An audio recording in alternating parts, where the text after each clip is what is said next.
ایک تحقیقاتی تجزیے کے مطابق ماحولیاتی آلودگی کے باعث ہر سال 90 لاکھ افراد ہلاک ہو رہے ہیں۔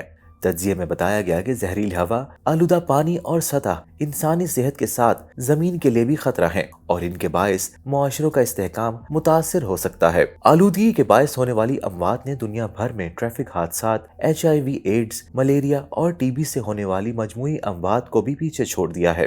تحقیق میں تخمینہ لگایا گیا کہ آلودگی سے ہونے والی اموات کے باعث ہر منٹ $9 اور سالانہ بنیادوں پر $4.6 ٹریلین کا معاشی نقصان ہو رہا ہے۔ تحقیق میں مزید بتایا گیا کہ آلودگی کے اثرات میں 2017 کے پہلے عالمی تجزیے کے مقابلے میں کوئی بہتری نہیں آئی اور اس وقت سے اب تک 4.5 کروڑ ہلاکتیں ہو چکی ہیں۔ تحقیقی ٹیم کے قائد اور امریکہ کے بوسٹن کالج کے پروفیسر فلپ لینڈریگن نے بتایا کہ آلودگی اب بھی انسانوں اور ہماری زمین کے لیے بہت بڑا خطرہ ہے۔ آلودگی کی روک تھام سے موسمیاتی تبدیلیوں کی رفتار کو بھی سست کیا جا سکتا ہے۔